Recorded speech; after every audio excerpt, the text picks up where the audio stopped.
In his workshop, the alchemist Mise Windsor is mid-craft when someone yells his name, and the whole moment snaps. Royal guards crash the scene and tell Mai, "The king summoned you, come at once." Standing before the throne, the king rips the truth into the air. Mai's winds are exiled, and treason against the nation is the charge. Maze is rocked to the core by the accusation, and he scrambles to the king, begging for mercy and insisting it's all just a misunderstanding, until the man beside him sneers and brushes his pleas off as pathetic. The man calls Mai's big brother, and Mai stares at him in pure shock, then realizes it's Alfred. Alfred snaps that Mise broke a taboo by getting near Vritra and the guardian dragon that. Alfred's words make everyone snap, so this is how the next lord should act. Maze watches, grim and tight-lipped, because in Alfred's eyes he's trying to burn the country down. Maze clocks that Alfred has been plotting to snatch his family title next, and then it hits, something he's buried in secret might finally be out in the open. Alfred presses Maze, straight up asking if she's trying to win Vritra over, and the king fires back that the realm's greatness still belongs to the guardian dragon. The king demands answers, pushing Maze to spill his plan, because Vritra's power, the guardian dragon, is right there for the taking. A flashback kicks in 4 years back, and out of nowhere a giant dragon crashes onto the scene near the royal capital. This dragon turned into the kind of monster that crushed everything in its path. It kept the enemy army at bay, and the whole land bowed to it, calling it the legendary guardian dragon Vritra. The tale snaps back to the present, because the dragon is still worshipped as the nation's protector. Mise turns to his father for help and gets met with a grim, stone-faced stare. His father coldly disowns him, then demands Alfred take over as the next head of the family. And the king instantly agrees, breaking Maze's engagement to Princess Lucy and slapping Alfred into the role as her new fiancé. Maze is left in shock because he realizes this isn't a reshuffle at all. He's getting exiled. Mise realizes that if they exile him, Vritra will explode with fury, and that country will be wiped off the map. And in that terrifying moment, he finally understands the one thing he has to stop at all costs, so in a desperate burst, he spills his secret. The revered guardian dragon Vritra is an artificial beast he forged with alchemy. The court reels from his wild claim. Alfred breaks into laughter at how ridiculous it is, while their father snaps that Maze is a disgrace. Maze whips around to his father, begging him to remember his alchemy, but Dad refuses to believe he can forge a dragon, and the king explodes in fury, barking that he's done with this nonsense. Maze's father demands silence, but the king waves his claim away as pure nonsense and swears it's the whole truth. Alfred smirks and pitches the idea of sending his brother to the remote region of Belgrade. Maze freezes in shock the moment Belgrade is mentioned. He remembers the rumor, an endless sea of forests stretching to nowhere. Then his father snaps the truth back into place. The lord of that land is dead and the whole place is falling apart, so the king thinks it over, nods, and declares Belgrade is where he's headed.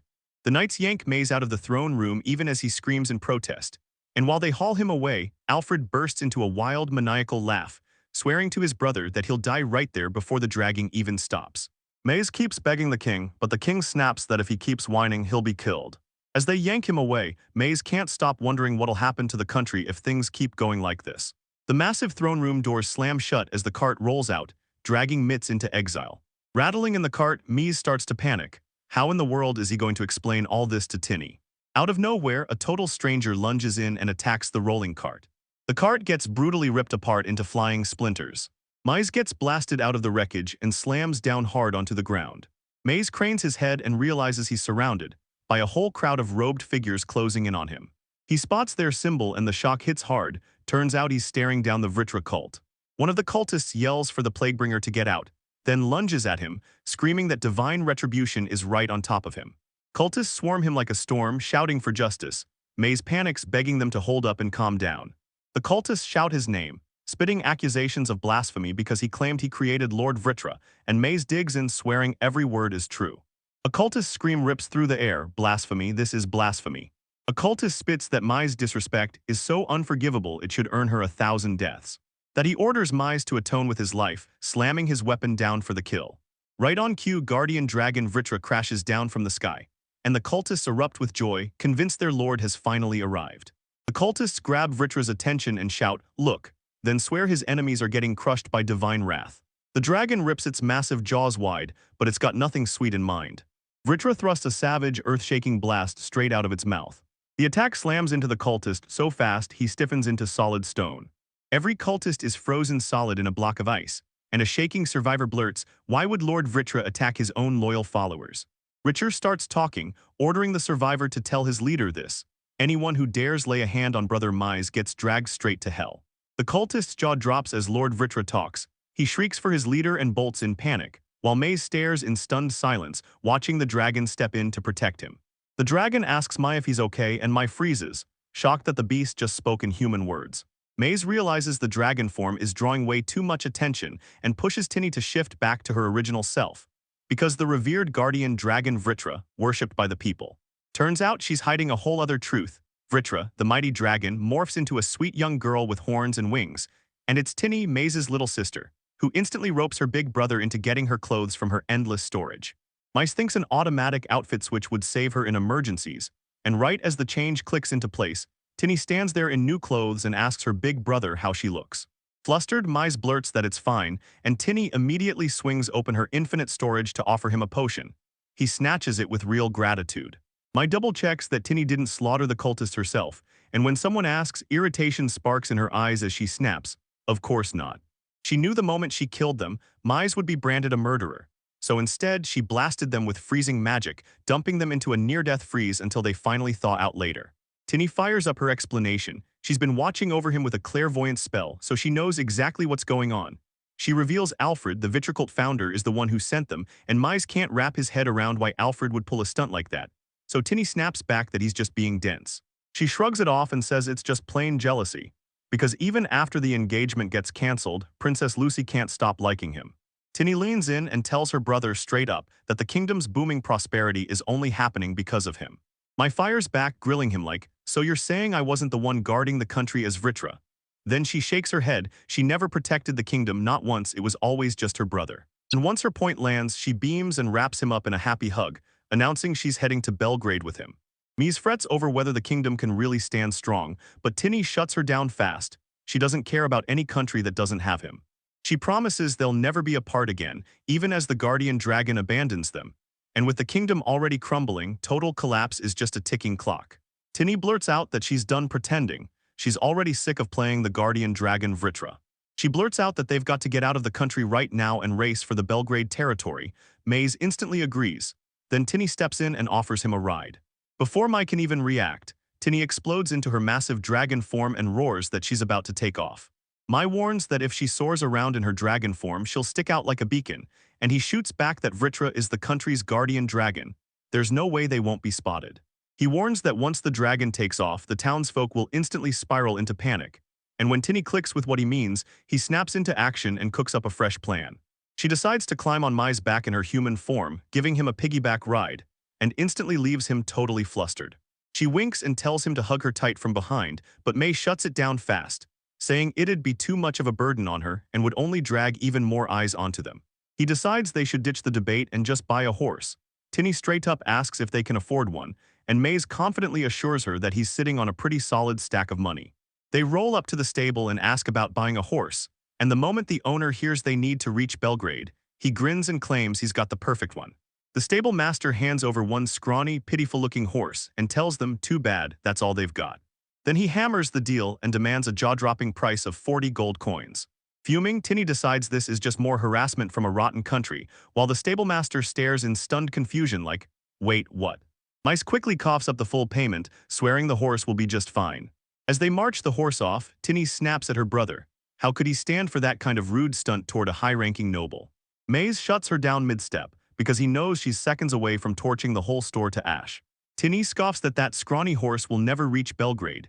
Then Mice fires back that whether it makes it is all up to the horse.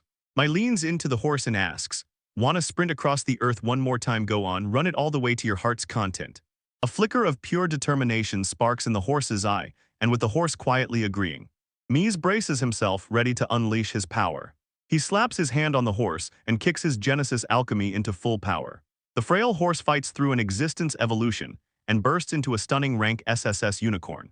Mies fesses up that he only meant to craft a plain all-A-rank horse, but his skill somehow spat out an SSS unicorn. And now he's so relieved his alchemy actually worked that he tells Tinny, hop on, and they're ready to ride out. They kick off on the unicorn, and it rockets through the street like lightning. At an incredible speed, and they can't stop grinning as the rush carries them straight toward Belgrade. Maze already knows they'll be there in no time as they ride. Mies spots his own hand gushing blood from the transformation's strain, and panic flares up when Tinny starts slumping into him. She grins and straight up admits she's leaning on him on purpose. The ride gets yanked to a stop when Tinny snaps that her horn is poking him. They screech to a stop and realize their crazy high-speed escape turned heads all over town, so they quickly agreed to train and master how to control that speed. Their trip to Belgrade plays out in a string of calm, quiet stretches as they ride through four.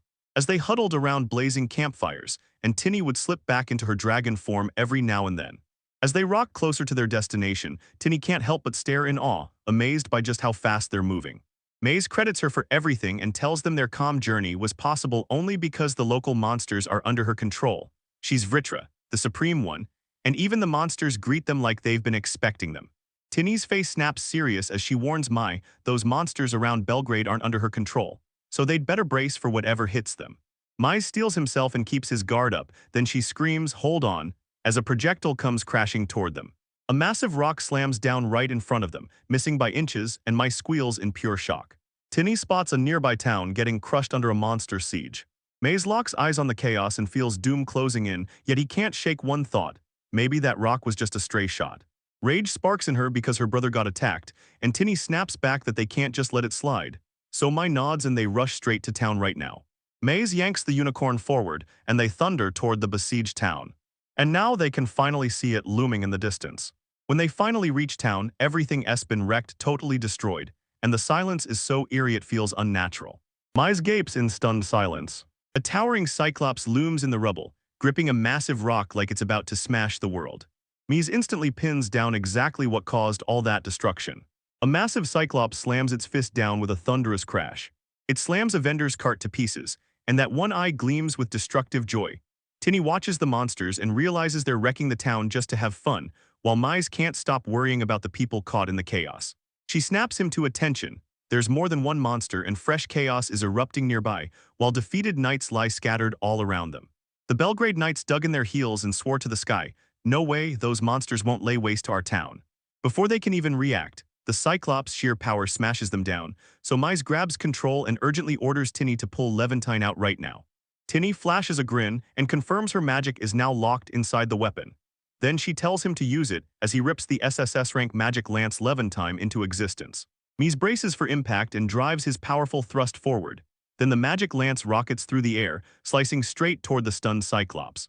The lance crashes into him with bone-shaking force. The devastating impact slams the ground and kicks up a giant wall of dust.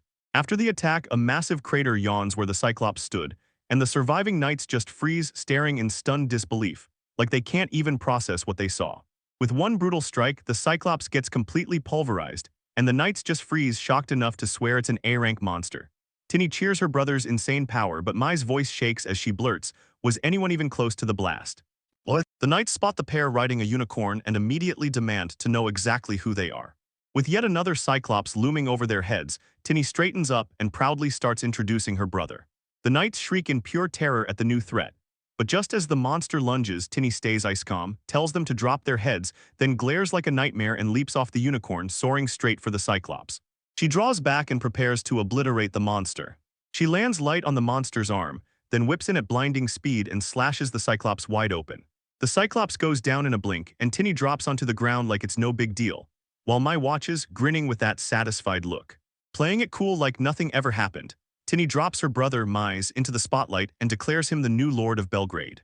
Maze blurts that he sprinted from the royal capital to help defend the town, and the knights are stunned. Because he didn't just show up, he came all the way from the king's seat. Then they start coughing, and Tinny wheels around to ask her brother if he's hurt, but he brushes her off while she's desperately trying to warn him about the soldiers. Tinny leans in and tells Mies the knights have the Black Death, right now, while the knights keep hacking and coughing like their lungs are failing, and Mies just stands there completely stunned. The knights tried to distract them, but Maze was totally thrown off.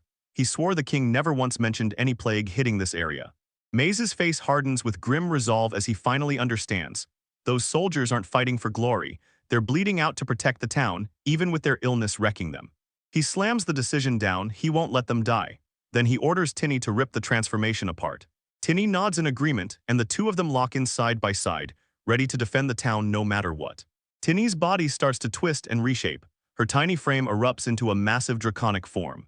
She unleashes a thunderous roar and completes her transformation into a gigantic dragon.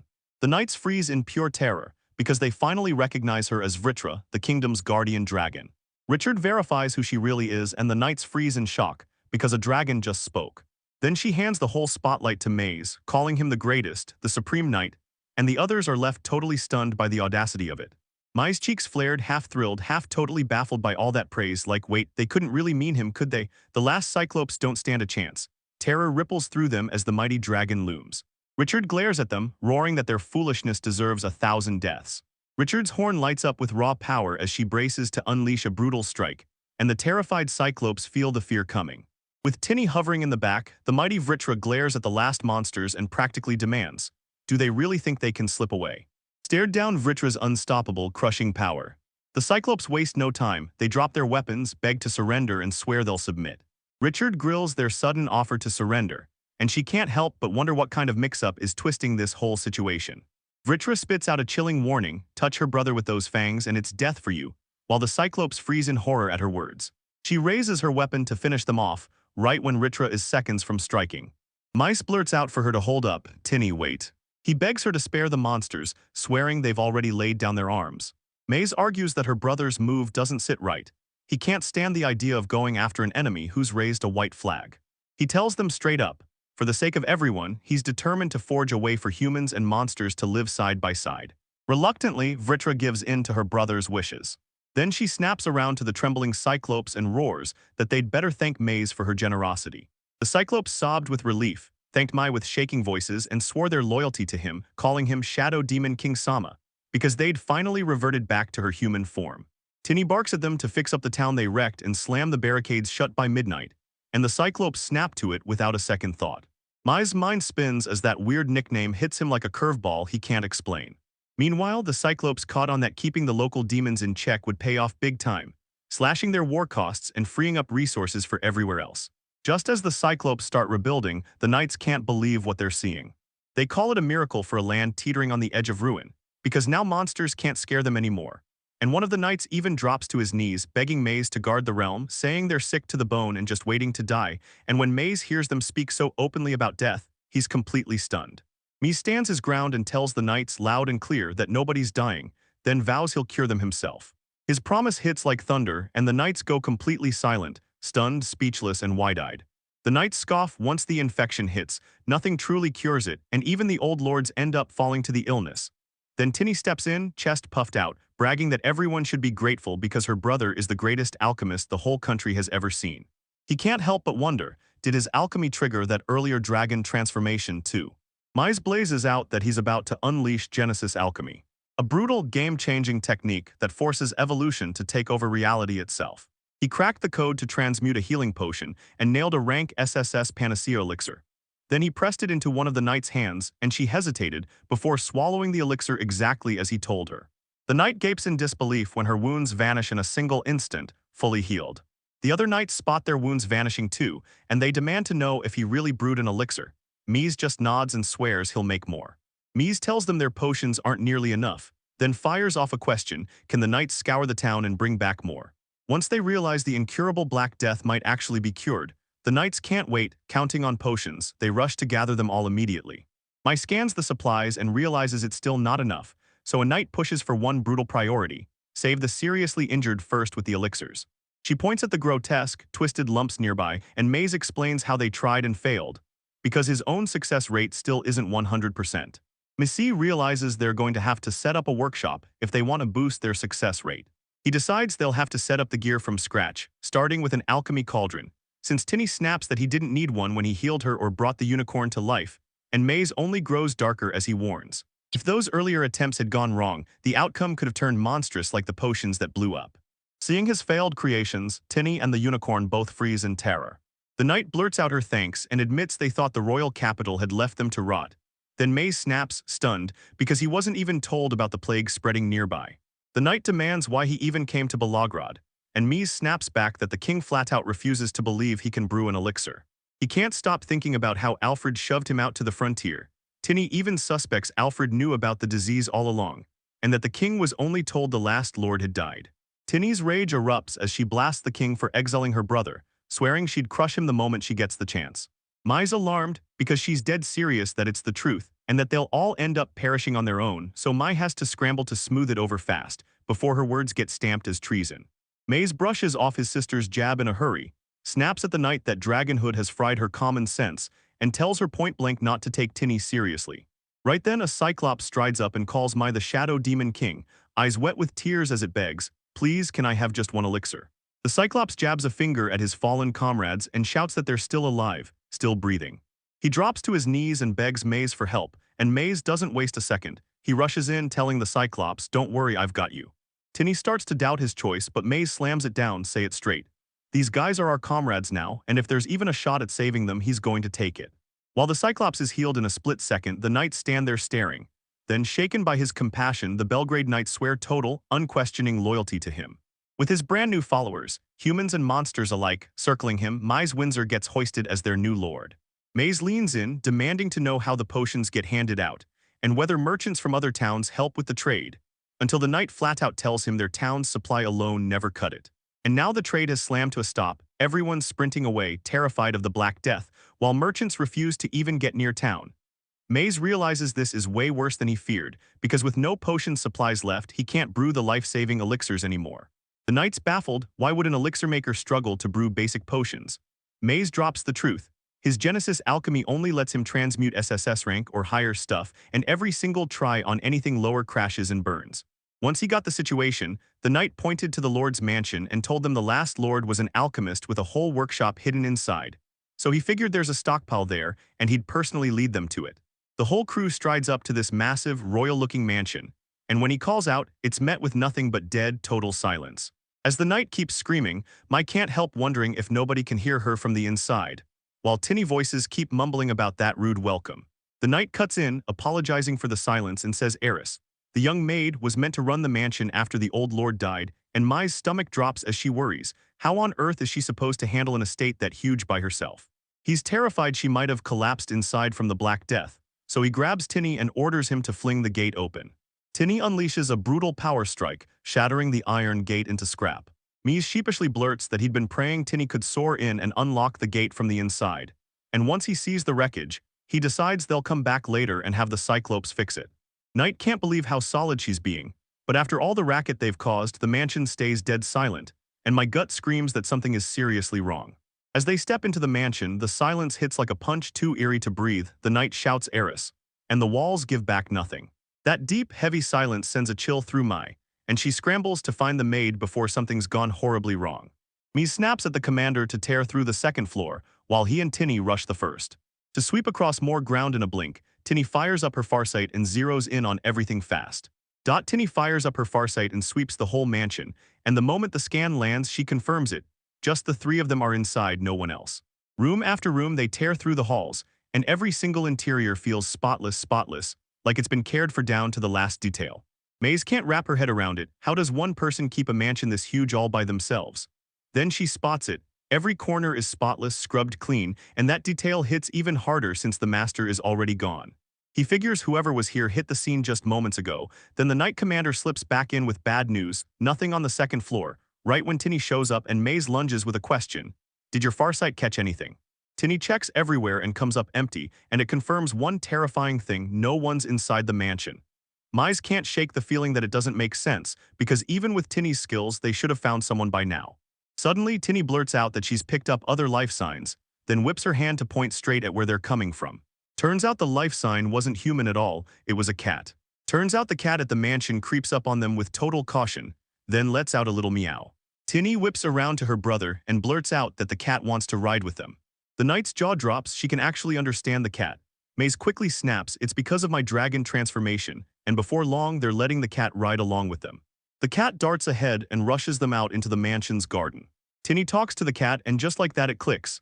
This is exactly why it lured them here, when he blurts that someone has collapsed nearby. They spot a maid sprawled unconscious in the bushes. Mai bolts over, yelling if she's okay, and the second he sees her, he clocks the signs of the Black Death, so he doesn't waste a breath, yanks out an elixir, and forces her to drink it before it's too late. The maid jolts awake, feeling her body fully healed and choking on questions. What just happened? Maze leans in and grins. They made it there just in time. Tinny introduces herself as Maze Windsor's sister and lets slip that her brother is the new Lord of Belgrade. Then the maid's eyes go wide in shock, and she blurts out an instant apology for being rude. The maid sinks into a deep bow, calling herself Eris, and blurts out her heartfelt thanks for saving her, while Tinny chips in that it was Mina the cat who led them right there. Eris lights up, scoops up the cat, and thanks it too, and then Mise abruptly blurts out, asking Eris if she'll lead them straight to the workshop. Eris begs them to finally rest after their brutal journey, but Mise snaps that they have to start mass-producing elixirs right now. No delays. Eris can't believe it. The medicine she swallowed is actually an elixir, and Tinny's alarmed as he warns her brother that after using his alchemy in town, he's bound to be wiped out. Even as exhaustion claws at Mise, she knows the town is seconds from crumbling, and she can't afford to rest. With sheer grit in his heart, he declares he'll use his alchemy to save Belgrade, no matter what. Mise drags his memories back, how an alchemical cure for his sister's illness went catastrophically wrong and transformed her into the dragon she is now. Then watches in horror as, after she spent years guarding the kingdom as Valatra, the kings call him a liar and toss him into Belgrade's frontier, only to find the town choking on the Black Death, with people dropping dead all around him. Mise swears he'll use his alchemy to save every last one of them. Eris gets the urgency instantly, and agrees to lead Mise and his crew straight to the alchemy workshop hidden inside the mansion. The Knight Commander slams the announcement that he's back on security duty, then hands the reins to the trusting Eris to take care of everything. Eris guides them into a brand new hidden staircase no one knew was there, and with a confident grin she declares, "We're at the alchemy workshop." Mise goes wide-eyed. She never imagined something like this could even exist underground. The moment they crack the door open, a thick cloud of dust rockets out from the abandoned workshop. Eris and the knight were forced to apologize again and again, admitting the old lord had banned them from coming in without permission. So that's why the place is still a mess. Mai lunged back to cleaning, because without the master around, she knew dangerous things could have been left behind. Eris abruptly starts to strip off her maid uniform, and Mai and Tinny jolt back in shock, demanding to know what she's doing. In her undergarments, Eris trembles and dares to ask if he's really not going to whip her. A frantic little mouse rips into a total denial, swearing he'd never, ever do something like that. He demands to know if that old lord did it to her, and Eris shoots back, yeah, admitting she figured it was just normal, because the other maids were getting the exact same treatment. Mise snaps that he'd never do something like that, then hands Eris her clothes back. As Tinny watches, he orders the Knight Commander to deliver a hard warning to anyone who lays a hand on Eris with disrespect, and the commander jumps right on it.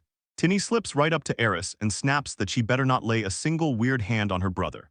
Since the workshop still reeks of work, Mise hands the cleanup off to Tinny, and Tinny gladly snaps it up. Then she fires up her infinite warehouse powers, swearing she'll keep a close eye on everything. Then a brutal gust of wind magic slammed into everything. Tinny starts yanking every scrap of dust and clutter in the room straight into her dimensional. I snap my fingers, boom, and the grime-soaked workshop transforms into a spotless, perfectly organized space, so clean that Mise and Eris just freeze there, staring in stunned silence. Eris's eyes widen as everything around her disappears in an instant, and she's left staring in shock, wondering if it's some kind of wild magic. Tinny erupts in laughter and tells her that her stash and fetch magic comes straight from a one-of-a-kind enchanted tool her brother brewed.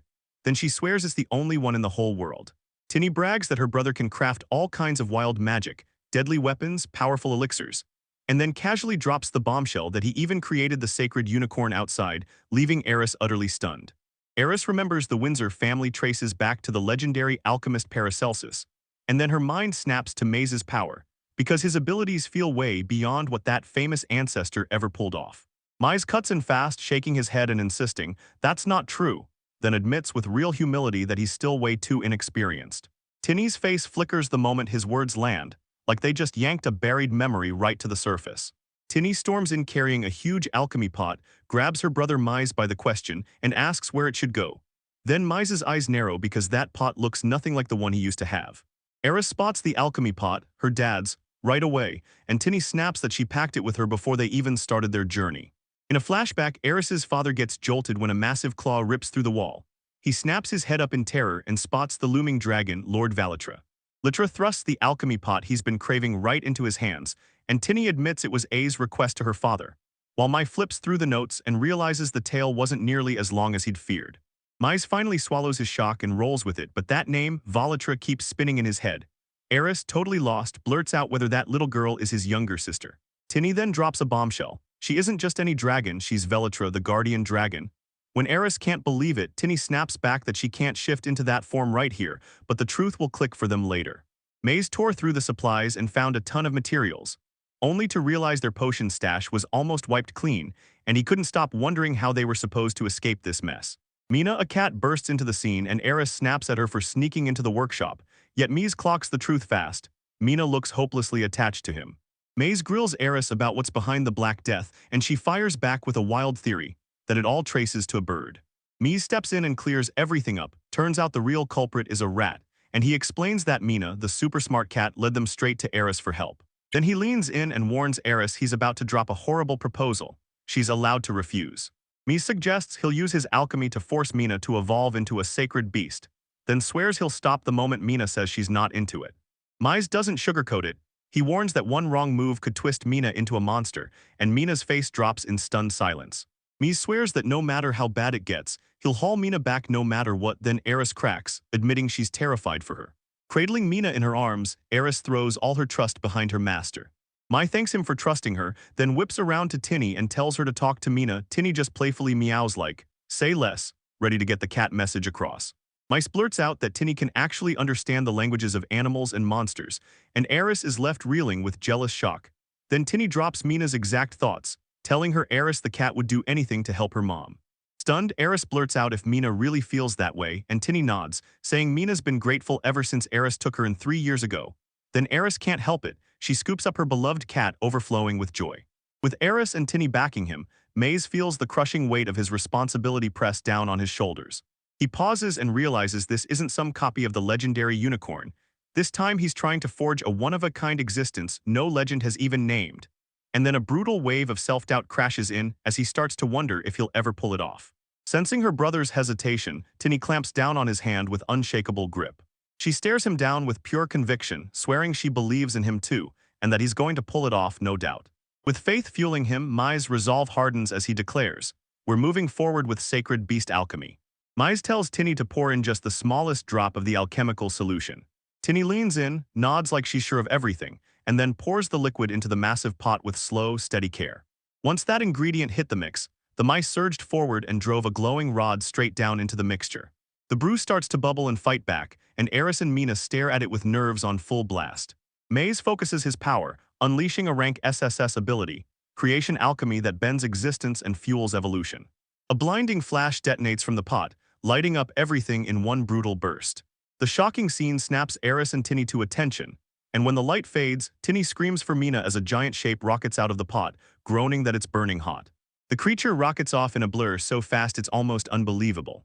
That transformed cat reveals herself as the rank SSS sacred beast Mina, and with a fierce shake, she flings off the alchemical goo while grumbling that some of it slipped right into her mouth. A stunned Eris blurts, "Can that giant thing even understand me?" Mina wraps Eris in sweet reassurance, calls her mama, and vows she'll pay her back for every mouthwatering meal.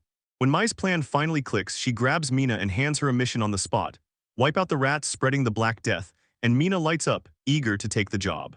Mina rips off her cat master skill like a trigger pull, and in a blink, cats swarm in from every corner. Eris can't stop grinning at how cute they are, while Mai realizes Mina must have called them in. Mina beams as she explains, straight up, that her skill summoned these cats. And they'll do her bidding without question, because she's already rallying her fresh troops for what's coming next. With a rallying cry, Mina charges at the head of her feline army, hell-bent on wiping out every last rat. Maze is sure this is the key to wiping out the Black Death. Then he turns around and starts scrambling to secure potions for the elixir. Princess Lucy storms up to her father, the king, and demands answers. Where is Lord Mies and what happened to him? From the top of the stairs, Alfred watches as the king demands to know what's crushing Lucy's spirit. Then with a chilling stare he tells her straight out, Maze has been exiled from the country. The news hits the princess like a thunderclap, and she panics, darting questions at her father's defense plans, terrified the kingdom is suddenly exposed to an attack. Her father brushes off her worries and insists the guardian dragon Valatra was there. Like that ends the whole problem. Lucy fires up, insisting it was Lord Mies who was really shielding the nation, and the king just can't take it. He snaps, confused, asking what on earth she's talking about. The king claims Valatra is the only thing stopping monsters and the Malden Empire, but Lucy snaps back that Valatra isn't some savior at all. It's an artificial beast Lord Mies manufactured. An advisor chimes in, remembering Maze saying the same thing, and then Lucy goes off the rails, demanding to know why her father would have exiled him if he'd known this truth. Rage blazing, the king snarls that it's all a lie, then rips into Mies, calling him useless even for something as simple as brewing a potion. He fires off an accusation. Lucy still has feelings for her ex-fiancé and snaps that her words insult the Litra, then reminds her that Maze is gone and she already has a new fiancé. Lucy finally clocks it. Alfred is behind everything that's happening right now. Then the king drops the truth. Alfred is the whole root of the mess. Lucy snaps, I'm gearing up for a trip, but her father lunges in to stop her. Lucy blurts out that she's heading to Belgrade to hunt down Lord Mise, even though her father's furious and against it, then snaps back that her motives aren't selfish at all. They've got to drag him back to the place where the country is going to be wiped out. Lucy steps up and declares, that's the ASA princess, then vows she'll take action to protect her country. She squares up to her father and snaps, so you'll wait until we're under attack to finally face the truth. And the king can only choke out a furious growl, stuck in pure, helpless frustration. With a thunderous creak, the castle gates swing open, and Princess Lucy steps out, eyes blazing with iron resolve. From his perch on a nearby pillar, Alfred watches her vanish into the distance.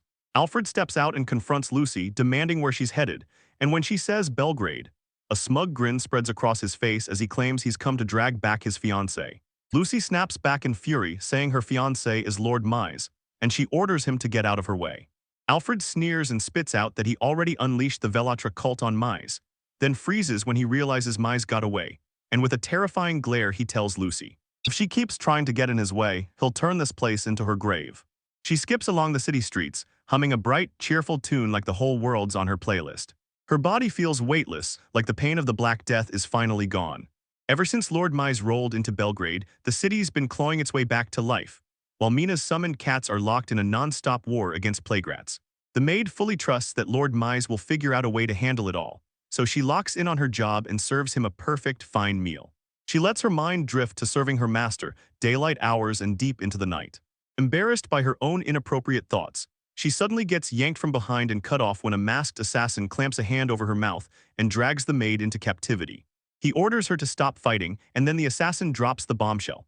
They've got her mom, so she has to poison Mise Windsor dish or she'll lose her forever. The maid's stomach drops as she realizes her own hands are gripping a vial of poison. Then the assassin leans in, hammers the threat home, and asks coldly if she really doesn't care what happens to her mother.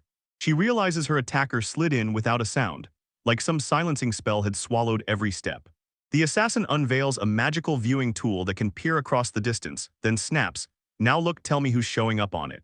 The maid's stomach drops as she stares at her captured mother, trapped and displayed inside that magical orb. The assassin leans in and tells her, if you cooperate, I'll get you and your mother released. The assassin leans in and gives her one brutal choice, team up or her mother is dead by tomorrow.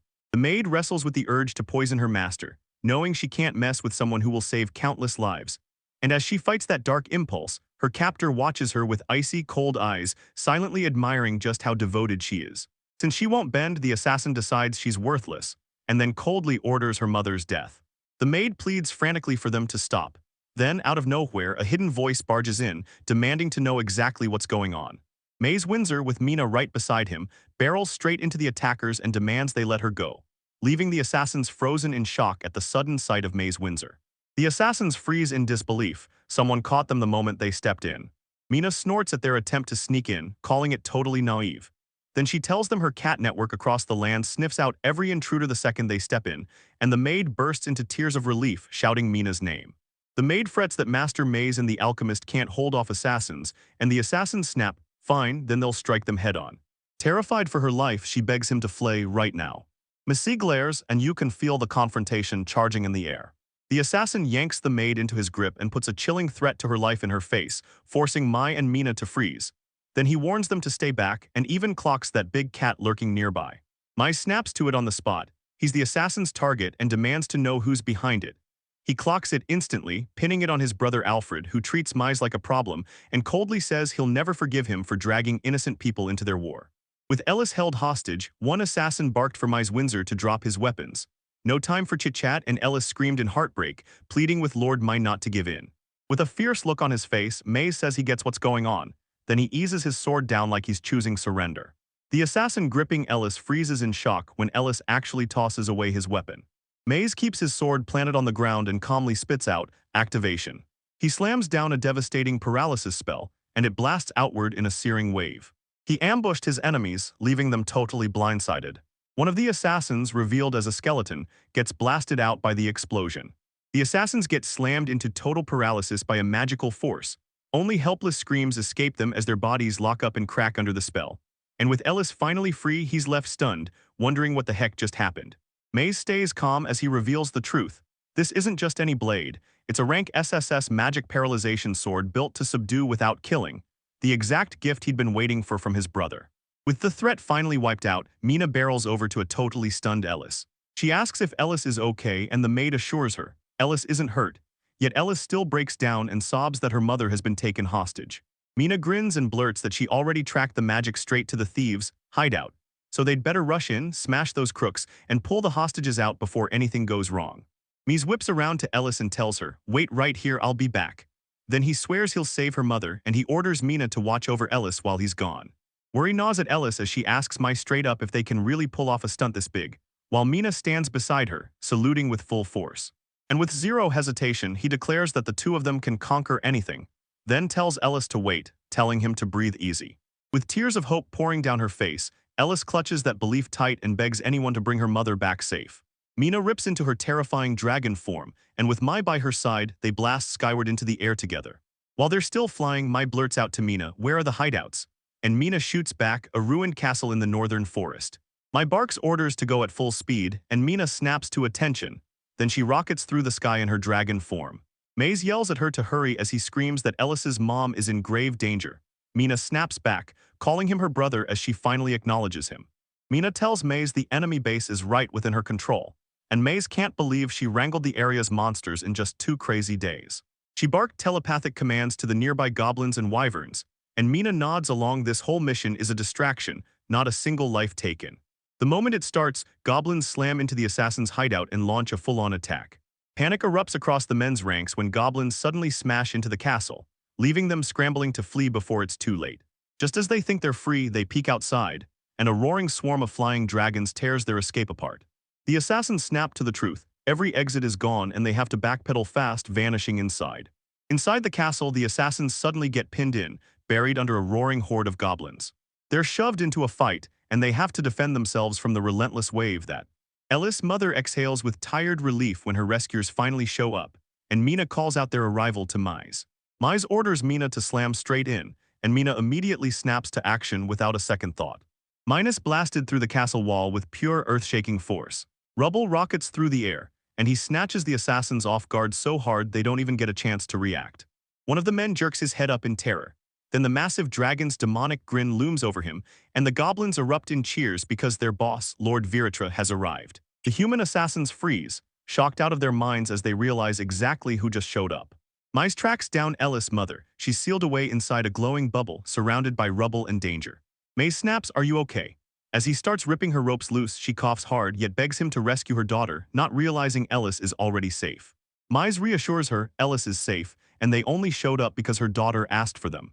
The remaining assassins go pale when Viratra vanishes, and they can't stop wondering who these new strangers even are. Mies thrusts a healing elixir into the woman's hands.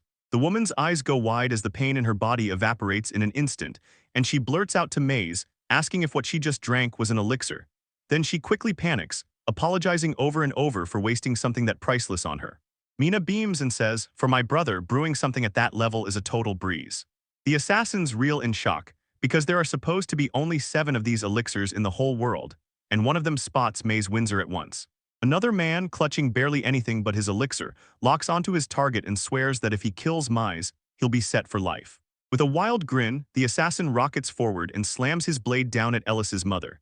Then Mina flickers into her smaller form and catches the strike with one hand, effortlessly shutting it down before it can land. Much to the shock of the other assassins. Yet another assassin slips in from behind, ready to stab Mina in the back. She swats aside his sword like it's nothing, and she even knocks his thrown daggers out of the air. Now fully healed, Ellis's mother slams herself in front of the blow and blocks the attack targeting Mai. He drove a punch straight into the attacker's face, nailing him clean. Maze flings out a paralyzing sword spell, and the attacker gets blasted by sizzling electricity. The spell hits him and drops him instantly, unable to move. The defeated assassins stand there reeling, unable to fit what they just witnessed with the rumors they'd heard. That Mai was nothing but a useless alchemist, and the worst part is he can't even wrap his head around Mina's insane strength. Mina overhears the assassin sneer that her brother is useless. Then the assassin suddenly flinches, terrified. She calls the comment brutally disgusting, her eyes spiraling with rage. Then Mina lunges for the lead assassin and demands, straight to his face, who's paying him. He defiantly refuses to answer, and her eyes narrow as she fires off a deadly 10-second countdown. Mina fires off her 10-second demand again and dares the goblins to come play. Then the countdown slams into motion. That terrifying threat hits like a hammer and the scared assassins crumple. Then they instantly agree to talk. As the countdown hit its final seconds, the assassins snapped, screaming that their employer was Mr. Alfred Windsor. When Alfred hears his name, he's right there in the moment, and he just smirks, "Is that so?" Ellis's mom is horrified by Alfred's cruelty, and while I'm still reeling, my older brother is telling me I've got to put Alfred in his place. I'm saying he's right to feel that way. Mina throws out the idea of burning the whole country to ashes, and the thought gets shut down fast, like way too extreme. Mize decides to fire off a warning message for now. Mina gets it, but Warren swears she won't let it slide next time. Mina watches the assassins erupt in terror and tells the goblins they can do whatever they want with the men. Then she smirks and asks who, exactly, promised them they'd be allowed to go. Mice tells one of the goblins not to panic about being killed, and Mina cuts in with a dark grin, then says they'll be handled socially. The assassins shriek as the goblins crash down on them. The assassins get brutally humiliated as the goblins smear them all over the face, rubbing in every last bit of humiliation. Goblins revel in their handiwork with gleeful Mina grinning beside them, while Mai watches, pure exasperation on her face. A goblin bursts in, shouting that he's stumbled on a whole stash of potions and food. Maze nearly bursts with excitement when he spots the huge stash of potions. Then the truth hits him. These are the culprits who have been choking potion distribution in Belgrade, and he shouts, "With this stuff, we can brew a mountain of elixirs." What? Maze fires off a demand to the Shadow Demon King, transport those potions to Belgrade right now. And once they're secured, fury flares as he clenches his fists. So he confidently declares, "I've got a plan to crush the Black Death." Outside the kingdom of Alphage's gates, a trembling retainer begs Princess Lucy to rethink her choice to head for Belgrade. So Lucy snaps back, dead set on bringing Lord Mize home for the sake of the country, even as the retainer insists she should grab more guards. Lucy refused the extra guards. She said the monsters have gone wild ever since Guardian Dragon Villatra vanished, so the soldiers must stay put to shield the country. She thinks getting closer to Belgrade will make everything safer, and her retainer bows low, begging her to be careful as she slips away, while a shadowy figure watches her from a window. Alfred's rage detonates the second he realizes Princess Lucy really did head for Belgrade. Pure fury floods him, and he hammers a table to pieces. Alfred goes off on Lucy for choosing his brother, then snarls that he's a useless piece of trash who can't even brew a potion. He smirks, dead sure that when Lucy finally hits Belgrade, Maze will already be dead, because he's already sent an assassin to take care of it. He daydreams about sweeping the despairing Princess Lucy off her feet the moment she comes back, imagining she'll finally snap out of it, because in his mind, both she and the whole country are about to be his. His maniacal laughter ricochets through the room, then snaps off mid-cackle when something outside suddenly grabs his attention. Leaving him completely baffled, his whole plan crumbled the moment the assassins he hired got wiped out. He spots a shadowy figure slipping away after the assassins are wiped out, and Alfred's frozen, staring like his brain can't catch up, because he knows those dead men, they're the killers he hired. He stares at his fallen men, watches a tiny bat-like creature vanish into the night, and then grimly asks himself if his brother was behind it. That scroll is a message meant for Alfred. Mies is warning him to quit pulling innocent people into this, because if it happens again, Mies won't pull any punches. The lead assassin drops to their knees, groveling and begging forgiveness for blowing the entire mission. Fury sparks in Alfred's eyes as the assassins groan through their defeat, saying their hideout got smashed by a screaming horde of monsters and a woman who warped into a brutal, unstoppable Veltra. Then Alfred leans in, demanding to know if she's the very one who turns into Veltra. He goes quiet and starts guessing, did Mai pull out mimicry magic or did she unleash a horde of monsters? Then he grumbles that she must have hired some top-tier tamer, calling the guy a sneaky bastard. And when their desperate begging won't stop, he snaps and tells them to shut up. Losing his temper, Alfred snaps at the assassins, quiet, and the room goes tense. With a smug grin, he fires up a rancor communication magic tool. Alfred zeroes in on his next move, then calls in a crew of mercenaries led by an eye-patch-wearing man who steps up, greets Lord Alfred, and demands to know what he's here for. Alfred asks how long the trip to Belgrade takes, and the man shoots back, about 2 days. Then Alfred points out Princess Lucy won't reach for at least 5, and he coldly snaps, "I've got an order." With a wicked grin, Alfred snaps and orders the mercenaries to invade Belgrade and torch it to the ground. The men flinch and protest that Belgrade belongs to the kingdom, but Alfred waves them off, insisting the attack is officially approved, because the court has been fed lies that the city is about to spark a rebellion. Then he coldly demands they wipe every resident out. Alfred lays out his plan, send the mercenaries in first to leave 0 witnesses, then dump all the blame on the monsters while the cleanup happens, and they're itching to wipe every last one of them out. To pull off the deception, he orders them to put on the kingdom soldiers' gear, trick the townspeople into trusting their protection, and then slaughter them. Then the mercenary leader just nods, like the meaning is crystal clear. Alfred smirks to himself, thinking how easily those clueless mercenaries swallowed his lies about the kingdom's government. He leans into the thought that the spreading Black Death will drag the invaders to their graves too, but he can't shake his curiosity about the fierce woman who turned into Velitra, so he vows to take extra precautions. Alfred slipped into a dark dungeon, and when a guard caught sight of him, shock hit his face. "Why are you here?" Alfred just smiled and said hello, nodding toward the cage of monsters like, "You should really let them stretch their legs every now and then." What? He says it'd be downright cruel to keep them trapped in a cage all the time. In Belgrade, a man can't believe it. Those black death spots on his skin are fading away right before his eyes. As the young girl joyfully rushes into her cured father's arms and thanks Mise watches the reunion with a sharp worry in his eyes. How far could this disease really spread? Then he leans to Mina and tells her to drink the elixir too, just in case relapse strikes, but Mina interrupts, pointing out something to her brother.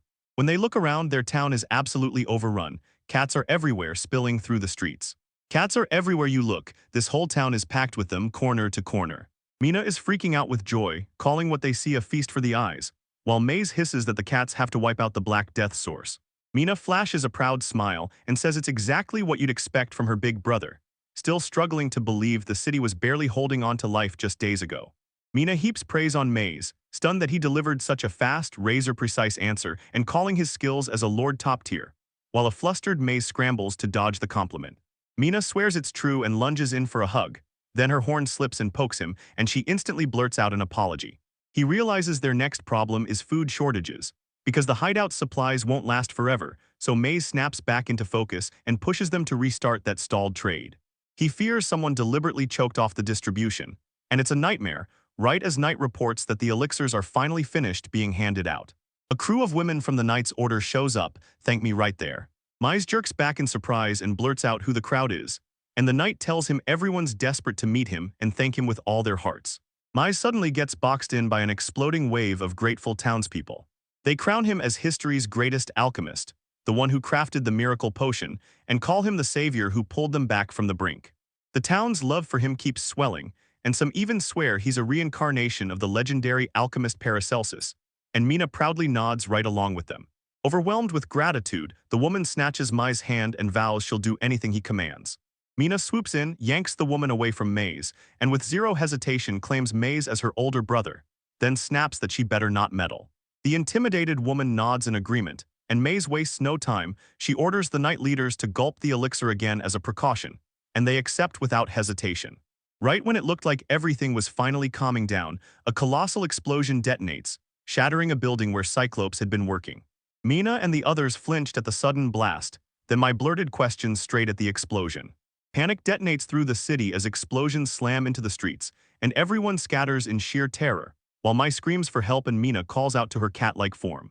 She charges straight into the chaos, throwing herself between the attackers and the people to keep them safe. In her massive cat form, Mina throws herself in front of the crowd and blocks the next wave of danger. Maze's stomach drops as she realizes the whole town is burning. When Mina grabs her brother and blurts that it's a magic attack, she also shatters the truth. Their enemy isn't a monster at all. Then it hits you, the attackers aren't monsters at all, they're human soldiers. Mise spots their armor and instantly recognizes it as the Alphasia Kingdoms. Then Belgrade's Knight Commander demands, "Are you here to torch the town and end the plague?" And Mise blurts out, panicked and desperate, "The sickness is already cured." What? Mina snaps her guard up and stops the strike like it's nothing, but Lucy's stomach drops as she realizes what's really going on, while the enemy commander smirks and swears the king himself sent them. She suddenly clocks that the soldiers are all working under Alfred's orders too. May's face twists with pain as she confirms it, and Mina's expression crumples into pure rage. Her face twisted into something terrifying as she warned the soldiers again, like she'd been pleading with fate from the start. With eyes blazing, she swears they'll never touch her brother again. A colossal black dragon towers over the battlefield, swallowing the whole sky in its shadow.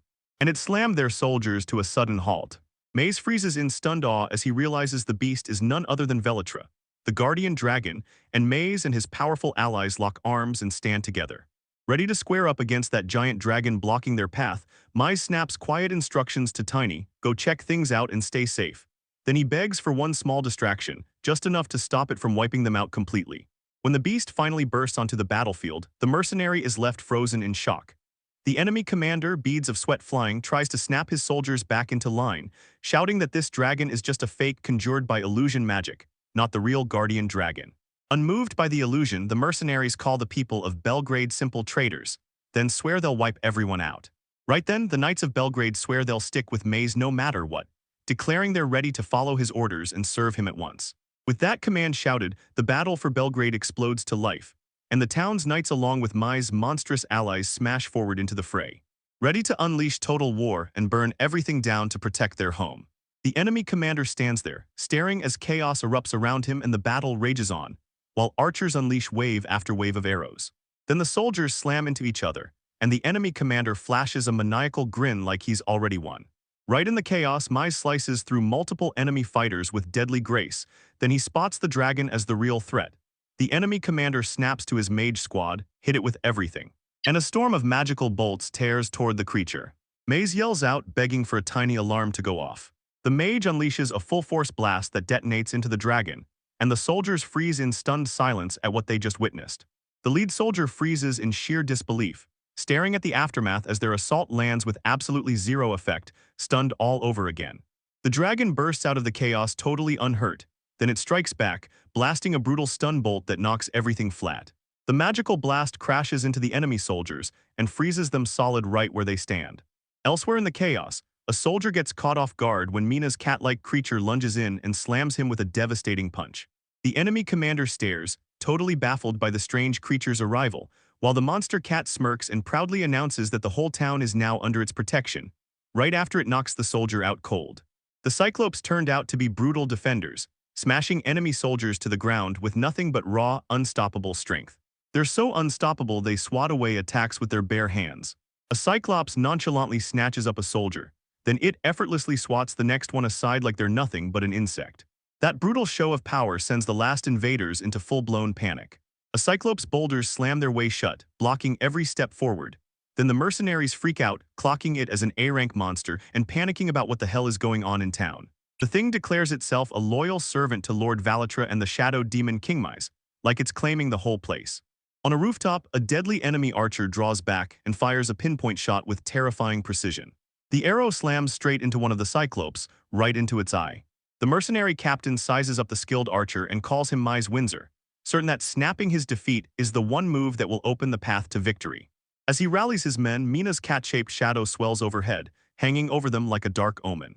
As they run, Velatra leans in and asks Mise if this is the kind of pain that makes you feel like you're dying. Hit with the truth, the mercenary captain snaps for a full retreat, because she knows they've got zero chance of winning. Mai watches the fleeing army, eyes hard as stone. With the enemy scattering in retreat, Mai rallies his allies, shouting for them to chase down the fleeing mercenaries and haul their leader in. His companions stare on, itching to sprint after him the moment he gives the go-ahead. Mise, perched on the unicorn's back, rockets after the fleeing commander, only for him to freeze in shock when he spots a holy beast inside the town. The commander erupts with wings and goes for a desperate flying getaway. He cackles like a maniac, then bam, his getaway gets shut down as Mise steps in and blocks his path. Maze snaps that the commander will pay for laying a hand on Belgrade, and then he lifts his sword, ready to unleash its power. Mazen yanks control of his paralyzed sword, snapping a bolt of power straight into the commander, leaving him totally frozen in place. Then, with their leader finally defeated, as Maze's forces smash through, they erupt into a victory roar, and the Cyclops beams with confidence, bragging that with Maze and Valatra backing them, their army can't be beaten, which Valatra smugly echoes with a grin. A voice booms down from above and cuts the celebration short. They stare at the kind of teamwork that makes you feel awe, then the allies snap their heads toward the voice. Mise looks up, shocked as a brand new figure materializes. Maze is hemmed in by a whole gang of savage beasts as the stranger sneers at him, daring him to prove he's really Duke Windsor's eldest son. Then Maze locks eyes and realizes it's Alfred. Meanwhile, that dragon, quietly puppeted by Tiny, looms right in the middle of the wreckage. Up above, Alfred stares down from the sky, spots the chaos below, and locks onto that massive dragon, because it's a fake Velatra. Alfred smirks like he owns the moment, certain that this fake dragon can't touch him, especially not when he raises his one-of-a-kind glowing spear. Realizing exactly what's happening and locking in on it, Mise yells back in defiance and Alfred rockets forward to strike. Then, from inside the dragon, Tiny shouts Mise's name. Alfred's spear rockets through the air, slamming straight toward one of Maze's allies. The weapon whips through the air and lands dead-on, smashing the Cyclops to the ground. The Cyclops' wars cranked up to pure agony.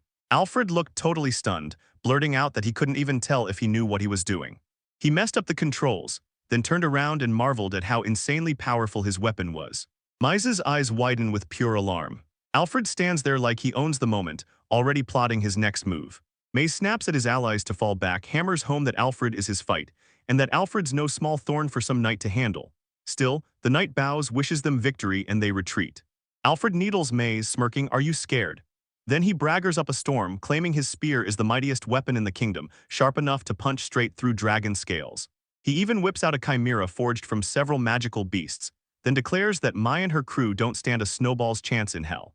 Through the dragon's roar, Tiny blurts out her astonishment. This is the kind of challenge she's never seen before, with weapons that hit way harder than she expected. Alfred whips around, stunned by a woman's voice.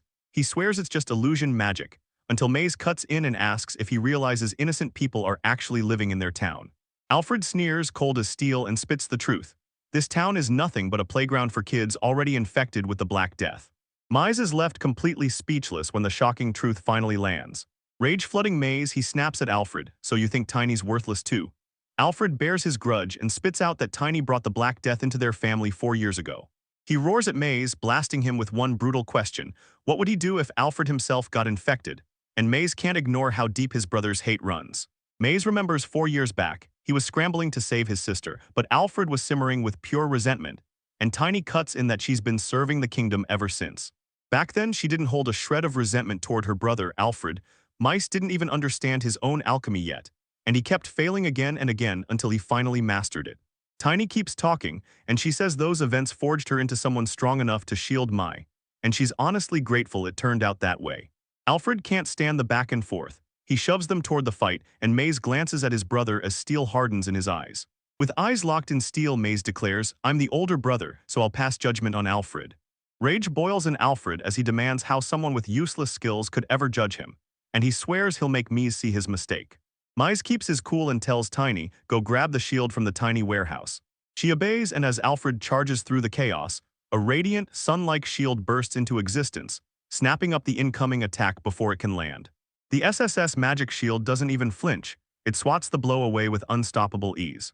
Its surface came out unscathed. Alfred stared in shock as his prize spear shattered into a million tiny shards. Then he snapped his focus to his next weapon, the chimera. The chimera's snake-like head snap forward and lunge for the kill. They get split clean in one brutal move. Tiny brands the fragile beast. Alfred jolts and sputters in shock, then snaps at the fake not to get carried away. Maze barks a brutal order. His brother is to be ripped apart. Tiny's dragon, fully under her command, explodes into a brutal attack on the chimera, tearing straight into its flesh. Tiny coldly tells them to get lost. She keeps hammering forward with zero mercy, as the chimera's heads get ripped clean off. Then they start regenerating right on the spot. Maze locks onto the regeneration, panic flashing in his eyes. Then Tiny streaks in like a shadow, using that chaos to slip close and snatch an item right out of Alfred's hands. He yells through clenched frustration, demanding she let go. Then Tiny shoots back, confirming she's locked it in. Alfred yells in agony, screaming that someone just ripped his Ranke potion out of his grip. He snarls that they're not getting away with this, swearing the royal army will hunt them down, and insisting that the future king won't be harmed. The real Velytra finally shows up, standing tall in the middle of a dragon's swarm. And when he hears Alfred's threat, he treats it like a full-on declaration of war, just as he secretly hoped it would be. Alfred freezes in pure terror, because it's not just a swarm of flying dragons he's seeing, an entire army of monsters is closing in, packed with cyclopes and goblins. He can't stop wondering how the heck all these people managed to pile in like this. With 300,000 monsters roaring at his command, the lighter vows to wipe the palace off the map completely. In front of them, a terrifying horde of monsters rears up like it wants to tear everything apart. Alfred, the younger brother, freezes in pure disbelief and terror as he gapes at the massive, overwhelming sight. Litra's fury simmers as he remembers Alphasia's endless sins, how they banished his brother and even tried to take his life. Rampaging invasions tore through their territory, and then they chained their people into slavery. Maze tries to cut in, shouting for Tiny, but he vows to unleash endless hell and suffering on them, while his monster army erupts in approval, roaring his name like a war chant. Mai kept grilling Elytra about what he wanted, and the worry gnawed at him. What if his intentions scared the people of Belgrade? Velytra leans in and assures him that the citizens won't be touched by any of his plans, while Princess Lucy begs Mai, please don't stop me from getting involved. Righteous fury surges through her as Lucy snaps that she's absolutely furious.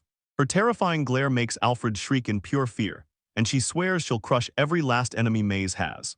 Alfred keeps screaming in terror as Velitra winds up to unleash the strike. Mai begs him to hold on, but Lucy won't listen. She pushes forward and snaps at her friend to let her go. Princess Lucy Alphasia marched right up and introduced herself with a crisp bow, then tore straight into a heartfelt apology for all the mess her country caused, while Maze froze in shock, suddenly realizing she had to have been in Belgrade. Lucy beams and shouts to me that he hits her with the reminder that their engagement was meant to be torn apart. She snaps it off as a decision her father made by himself, swearing her rightful spot is in the maze. As Lucy barrels forward to hug Mai, she hesitates, her tiny intervention caught in the moment. Tiny orders her to back off and declares the engagement is dead, while Lucy fires back that her father made the move without asking her first. Alfred freezes in shock, spots Tiny and blurts out, "My big sister's alive." Tiny lands a brutal slap that whips him through the air, then coldly tells him he's got zero right to call her sister, because her only family is Mai's. Tiny clings to Mai's like a lifeline, yanking Princess Lucy's attention as it insists her brother is already claimed. Lucy can only lock her eyes on the chaos, stunned to the core. Lucy bows low to Maze, apologizing with her whole heart, and admits it's her lack of virtue that let her father's cruelty happen, then vows she'll tear up the broken engagement for good. She boldly offers to make me her husband, and the new king is so furious at the idea that it's completely unacceptable to him. Tiny steps in on Lucy and grills her about her motives, straight up asking if Lucy's really trying to marry her for real, or just to make the greatest brother in the world her husband, not caring how she looks. Lucy fires back with the truth that Tiny's just assuming things, and Tiny snaps that she's being presumptuous, and it's all somehow for Lucy's own benefit. With sheer devotion burning in her heart, Tiny swears that if Mai wants the throne, she'll snatch it by force. Mai gently scolds her for snapping at her childhood friend Lucy, and Lucy insists, no, demands that she finally lays out her case. Maze scrambles to calm Tiny down, insisting he wants no trouble, and that Lucy hasn't done a single thing wrong. Then he pleads straight from the heart for her to try getting along with Lucy, sending Tiny into a total fluster. And though she doesn't want to, she reluctantly agrees to meet halfway. She demanded the king himself make the trek to their land and kneel, then added a cruel twist: Alfred needed to be exiled from the country. Alfred jolts in horror and yells, "Are you really telling me to go die in the dirt?" Tiny coldly snaps back that Exile beats getting torn apart. Realizing just how serious this gets, Lucy swallows her fear and agrees, then vows that her father will head to Belgrade, and she'll go face Maze herself to deliver the apology. Lucy snaps that Alfred is about to be exiled. Tiny accepts the deal, but she slides in a chilling warning. She can't promise those monsters under her command won't snap and go berserk at any moment. With her army of monsters closing in, Tiny lanes in and pushes the king to show up ASAP. Mize and Lucy can only stare, nerves jangling as they watch in sheer dread. Tiny's command shoots through the air, boom. The monsters scatter, and Mai can't believe how ridiculously smooth the whole resolution turned out to be. Lucy and her guards move to drag Alfred back to the castle, but Maze slammed the brakes, saying it's too late and urging them to crash at his mansion for the night. Lucy gladly took him up on it. As they near the estate, Tiny leans in and orders Hatsu to slam Alfred in a cell and keep him out of the mansion. No exceptions. The crew pulls up to the grand residence, and they storm right into Mai's jaw-dropping mansion. Lucy watches Tiny's every move and realizes Mai's is never coming back to the kingdom. She decides the only play left is to smash that broken engagement, so she plots a little fate is sealed moment with Mai when Tiny's not watching. And as the plan clicks into place, Lucy's cheeks burn as she fantasizes about finally getting her way with Mai in bed. As they stride toward the mansion, a royal guard grabs Princess Lucy's attention and tells her to wait, because he just can't wrap his head around what Lord Alfred claimed in that dungeon. The guard blurts that the land was ravaged by the Black Death, and Maze snaps back that it's all fixed now. So hard the guard just stands there, completely shell-shocked. Mai introduces a holy beast named Mina. She's going to take care of the bacteria that hitch rides on rats.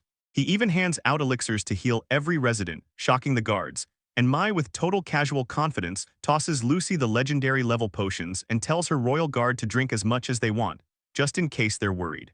Inside, Mai urges everyone to crash and rest after the brutal journey, then orders a maid named Ellis to get the rooms ready. Then he swings around to Lucy and asks if she'll hang out in his room until hers is ready, and Lucy grabs the chance without hesitation. All alone, Maze quizzed Lucy how she reached Belgrade so fast. Lucy grinned and said she rode the fastest horse in Alphasia, and that not a single monster jumped out on the road, even though she'd braced herself for it. When Mize announces they've arrived at his room, Lucy panics and fumbles, because an S-Mize swings open the door right in front of her. Both of them get blasted out of the way as an avalanche of books and research materials comes crashing down. He nervously blurts out that he'd assumed the last lord was an alchemist too, and that's why he couldn't help wondering what looked like an alchemy experiment still underway.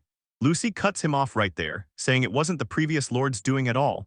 Then she smiles as she remembers Maze was always locked in on his research, even back when he was still in the kingdom. She smiles and tells him, even after you moved to Belgrade, you haven't changed a bit. Maze asks Lucy if she'll scout other regions once she gets back to the kingdom, because he needs to get his elixir delivered, only to admit that in that other country he's hated, and nobody believes a word of what his research says. Lucy jumps in without hesitation, saying that since she's his fiancée, of course she'll help mastermize. Then she nervously asks, "Do you mind if I lend a hand?" With a book in her hands, Lucy urges them to stay up past midnight in that same bedroom, diving even deeper into the Black Death research. Blissfully unaware of her advances, Mai eagerly agrees, thrilled to finally talk all night the way they used to as kids, while Lucy practically bursts with joy at his yes, until later on Mai accidentally trips. Lucy tumbled back as something landed hard on top of her on the bed. Caught off guard and totally flustered, he blurts out a shaky, stammered apology. Lying under him, Lucy breathes his name in a hush, cheeks blazing red. Caught in that way too intimate moment, a blushing Maze can only stammer her name back. Just as they're about to enjoy the moment, Tiny pops up from under the covers and blurts out that what they're doing looks like a blast. Mize stands there totally stunned, because she didn't expect that surprise arrival at all. Tiny pops out from under the covers and excitedly offers to join the fun. Mize panics and scrambles to calm Tiny down, insisting nothing weird ever happened between him and Princess Lucy, while Lucy's so flustered she can barely even think. Maze vows he'll never lay a hand on Lucy, and Tiny snaps back that her worries aren't about him at all. She trusts her brother, but she's terrified the map might lure Lucy in. Mice finally puts the pieces together. Tiny had to have seen his exile, and he double-checks that she truly witnessed it all, while Lucy demands to know why she didn't swoop in and save him the moment it happened. Tiny drops a bombshell. She didn't stop the exile at all. She arranged for it on purpose because she needed the exile and the annulment of the engagement to hit at the exact same time. Lucy's eyes go wide at the truth. Then she blurts out that pretending to be a guardian dragon was pure torture, and she's certain the kingdom is doomed no matter what. Mize freezes under Lucy's chilling calculations, because Lucy just figured out that Tiny is the last thing standing between her and marrying Mize. So Lucy decides she has to forge a real sisterly bond and brightens up, telling Tiny that from now on she can start calling her big sister-in-law. Tiny is left totally dumbfounded. Lucy hatches a massive plan. She's going to blast Maze's achievements across the whole realm. She'll make sure he's crowned the next king, and once he is, their marriage will feel like fate itself, because she's convinced even the tiniest voice won't dare to object. The very next morning, a loud commotion outside the mansion snaps Tiny's attention like a jolt of lightning.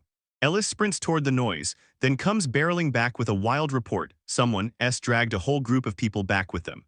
Maze is left reeling when he realizes the whole town is on the brink of running out of food. A local breaks the news storehouses are wrecked, trades frozen solid, and their supplies are gonna run out in just a few more days. Mize snaps up a plan on the spot, orders the knights to stock up in nearby towns with his unicorn, and Lucy grins as she agrees to delay the trip. Secretly thrilled she gets to stay longer with Mize. When a local panics about the sudden shortage, Maze steps in like a spark. Confident as ever, he promises he'll bridge the gap with his alchemy. When they ask Mize if he's making food, he shuts it down. He's not cooking meals, he's planning to churn out fertilizer instead.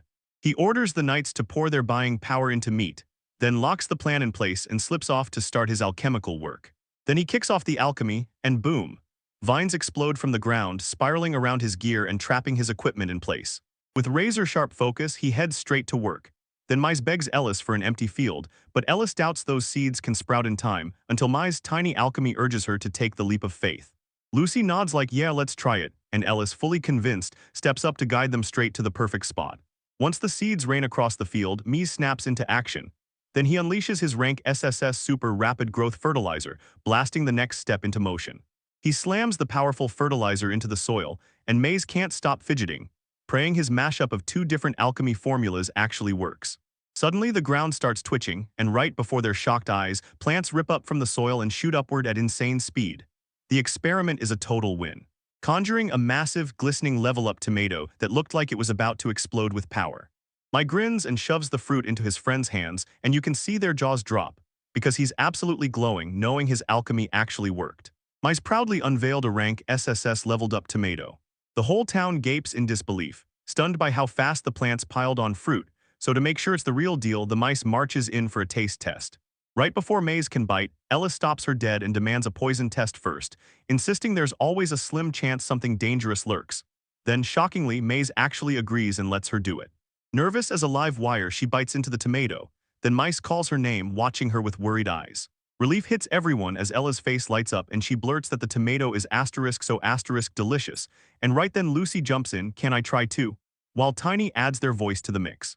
Blown away by how amazing it tastes, he practically gushes. Then when the townspeople ask for some, Mize lights up and urges them to grab it and share it with everyone. Lucy brags that Maze has finally solved the food crisis. Then Maze cuts in and admits it's only a quick fix, lasting just a few days. He explains that the SSS rank fertilizer can make everything shoot up fast, but if they keep harvesting non-stop, the soil will burn out. So he insists they've got to fix the distribution lines right away, not just dump tomatoes on everyone forever. Then Ellis keeps happily chomping his tomato, and that makes me's whole heart lift because he finally got everyone to stay happy. Right then Ellis clocks something weird, before a massive aura blasts through him and the whole town starts glowing right along with him. Ellis freezes in shock as a voice in her head booms, telling her she just leveled up from 1 to 8, gains new stats, and unlocks a brand new skill. Mize tells her this tomato's got a special effect, even with a voice guide included, and Ellis can't help but question why you even need it. Then she notices tiny notes saying she didn't level up and Mize explains it straight. Her level is already sky high, so one tomato just won't do much. The townspeople erupt with joy as their stats rocket upward, and a few of them hit level 13 after just a couple bites. Maze jolts in alarm, realizing the villagers might soon outmuscle the knights, and Tiny's sober warning hits hard. If that happens, the whole world's military balance could fall apart for good. Tiny and Lucy lock in on one rule: those tomatoes have to be kept on a tight leash. Mice insists they're a one-generation crop, but the danger is still sitting there waiting to bite. Tiny snaps that if Mice's power leaks out, people will swarm him just to exploit it. Then Lucy finally clicks that her own plan had been playing with the same danger. Tiny presses on. If anyone comes for him, his face darkens like a storm rolling in. As she swears fiercely and without hesitation that she'll protect her brother from every shameless fool out there. Touched to the core, Mice tells Tiny he wants to be the one protecting her, not the other way around, and his words instantly turn her into a total mess of fluster and shock. Joy hit like a spark, and Tiny burst into Maze's arms with quick little leaps, shouting just how happy she was. She boldly calls Belgrade their love nest, and Lucy squares up, recognizing Tiny as a truly dangerous opponent. Right when it feels like everything's settling, a blaring alarm bell tears through the air. Then a citizen sprints in, shouting that a pack of beastkin has slipped outside the city walls. Tiny swears those aren't her monsters, then Maze snaps to the truth the moment it hits. The attack is already underway while the knights are out, and the timing is too perfectly timed. Those brutal beast packs are closing in on the city right now. The timing couldn't be better. Right on cue, 2 Cyclops gatekeepers step in to meet them. The beastkin leader gapes in shock when a Cyclops is standing guard at the gate. He barks the command for his warriors to strike, and this bewildered Cyclops is left staring, thinking, wait, who are these attackers supposed to be? A beastkin warrior just effortlessly smashes the Cyclops to the ground. They hurl the Cyclops aside like it's a joke. Everyone calls it a letdown, even with all that reputation, and then some other beast snorts, dismissing it as nothing more than just a Cyclops. Laughing to himself, the beast barrels past the gate like it owns the place. They easily scatter the last guards, and their leader just sneers, saying the town's stuffed with weak little humans. Then he laughs that the so-called Shadow Demon Lord doesn't look scary at all. Right then, a deadly projectile slammed into one of the beastkin. It shoots across the sky at breakneck speed, and the leader jerks around, stunned by the assault, barking, "Who's there?" Ellis stands there like it's nothing, just flicked the projectile away, and she can't hide the shock on her face, stunned that her power is suddenly real. She practically bursts with excitement and asks Maze if he saw what she just did, only for the beastkin leader to stare in shock, realizing the attacker is nothing more than a human maid, and suddenly he's left wondering what kind of power she really has. Fueled by Ellis's example, the newly empowered townspeople charge into the battle. Sure, they've got this even without Lord Mize. Then Ellis whips her hand up and blasts out another crushing wave of power. They burst into the fight and crush the invaders with effortless force. The beastkin who got crushed just stare in total shock, thinking, how the hell is everyone in this town insanely strong? Even the old man turned into a brutal wall. Lucy and Tinny watched in awe as the level-up tomato's insane power blew them away. All right, now the Litress steps forward. She moves on for now, but later she storms back in and confronts the invaders. Valitra's voice turns ice cold as she demands to know why they attacked her town. The defeated leader finally breaks, admitting their plan was simple. They wanted to prove the rumors about Valatra were real. Valatra steps in, confirms who she is, and asks if that settles their curiosity, leaving the leader utterly stunned. With a brutal blast of light, it rockets the Beastkin leader backward, sending him slamming through the air. The sudden strike rattles Mise, Lucy, and Ellis to the core. Then, as the dust finally clears, a brand new figure steps into view. The figure calls Velatra by name, and boom. A fox-like Beastkin steps into view, shouting praise for Velatra's fighting spirit and making it clear she's here to challenge her. She walks in like a thunderclap and announces, "I'm Luna, queen of the Fenrir tribe." Luna throws down a formal challenge at Velatra, demanding a duel right then and there. With a confident grin, she announces her winning condition. If she takes this, the Lytra will kneel under the Fenrir tribe. Luna blurts out her question, desperate for an answer, and Velatra locks onto her with a scorching, unblinking stare. Mise tries to step in and brush Luna off as just a kid, but Velatra snaps at him to back off and stay back. She realizes this girl isn't just any beastkin, she's something far wilder. Power snaps and crackles around Luna as she kicks off her transformation, and a blinding light engulfs her entire body. Mai's watch goes wide-eyed, stunned to see her transformation mirror Tinny's exactly. Luna finishes her transformation, and boom, she reveals her real form as a divine beast Fenrir, leaving everyone frozen in stunned silence as they realize they're staring down something straight out of legend.